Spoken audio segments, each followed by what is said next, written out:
김혁철 북한 대미 특별대표와 그의 카운터 파트너죠. 미국 스티븐 비건 대북 특별대표가 하노이에 도착하면서 비핵화 의제 실무 협상을 본격화할 전망입니다. 그런데 김정은 위원장의 외교 브레인으로 통하는 신성처럼 등장한 김혁철 대표의 과거 발언이 2차 북미 회담을 앞두고 주목을 받고 있습니다. 바로 이 이야기입니다. 들어보시죠.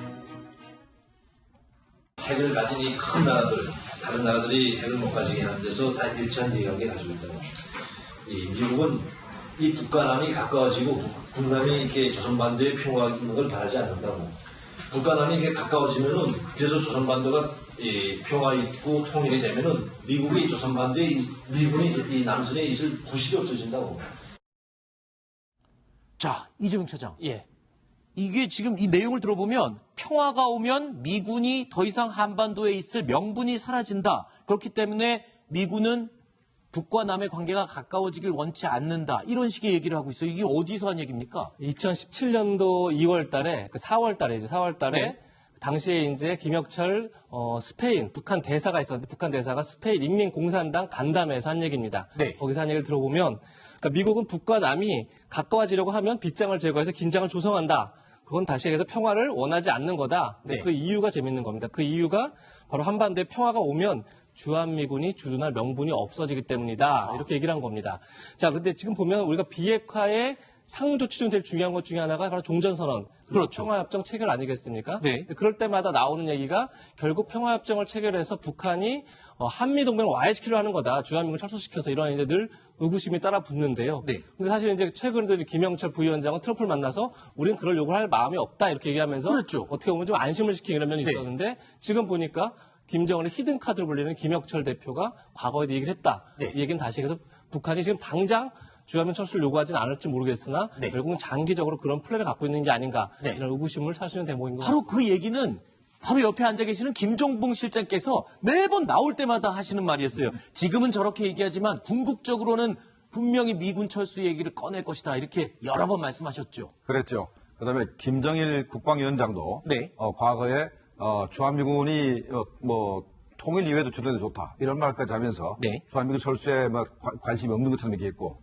김정은 위원장도 종전선언이라도 한미동맹과 주한미군의 주위에는 아무런 상관이 없다라는 말을 하고 있습니다. 네. 그러나 현재 김혁철이 하는 말처럼 만약에 한반도의 평화가 조성되면 주한미군이 왜 있겠느냐 하는 네. 얘기를 지금 하고 있는데 바로 우리가 걱정하는 것이 종전선언이 그냥 종전선언으로 끝난다고 미국도 얘기하고 우리 정부도 얘기하고 있지만 결국은 종전선언이 되면은 현재 남북한과 또 북한과 미국 간에 그 협정이 다 사라지게 되니까 네. 그럼 뭔가 협정을 맺어야 되고 그것 자체가 결국은 주한미군 철수로 연결되지 않겠나는 우려가 바로 현실로 드러나는 겁니다. 지금 김혁철의 이 발언은 지난 2017년에 했던 발언입니다. 하지만 우리가 이 시점에서 이 김혁철의 발언에 주목을 하는 이유는요. 주한미군에 대한 생각 때문입니다. 최근 트럼프 대통령이 또 이런 말을 했었던 기억이 나죠. Yeah, I mean, we haven't talked about anything else. Maybe someday, I mean, who knows? But, it's very expensive to keep troops there. You do know that. We have 40,000 troops in South Korea. It's very expensive, but I have no plans. I've never even discussed removing them.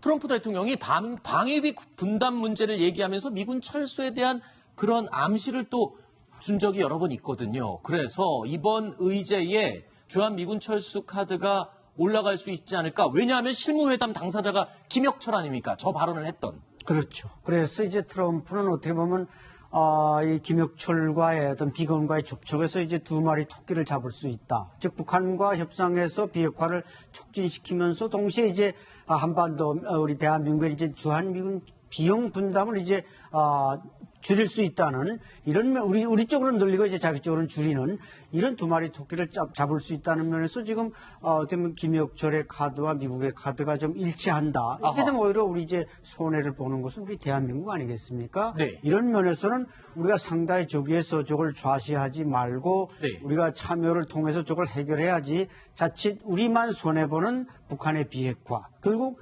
주한미군까지 철수하도록 북한에게 어떤 양보한다? 이것은 우리 안보에서는 있을 수 없는 일이죠. 네. 그래서 미국 의회에서 2019년도 국방수권법안에 네. 명시한 것이 현재 2019년도 예산이 주한미군 철수에 쓰일 수 없도록 못을 박아놨고 네. 1월 30일 날 미국 하원에서 현재 법안이 제출되어 있는데 네. 머지않게 통과될 겁니다. 어떤 법이냐면 한미동맹 지지법이라는 법안을 통과시켰는데 네.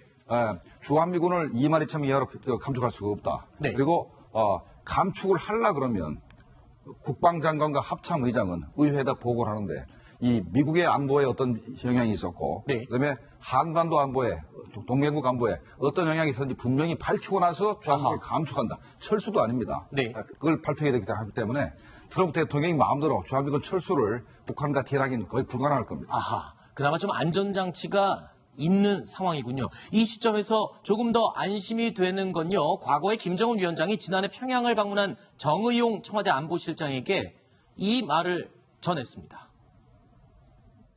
김정은 위원장은 미국과 또 우리나라 일부에서 제기하고 있는 우려, 즉 종전선언을 하게 되면 한미 동맹이 약화된다 또는 주한미군을 철수해야 된다 하는 것들은 종전선언과는 전혀 상관이 없는 거 아니냐라는 입장을 표명을 해왔습니다.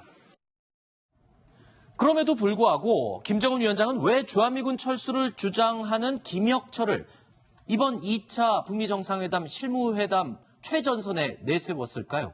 태영호 전 공사는 이 점을 이렇게 분석하고 있습니다. 북한이 지금 대단히 치밀하게 협상을 짜고 들고 있구나. 이걸 제가 생각했습니다. 국무위원회 대표다라면 결국은 김정은과 김혁철 그 사이는 아무도 없는 것처럼 보이잖아요.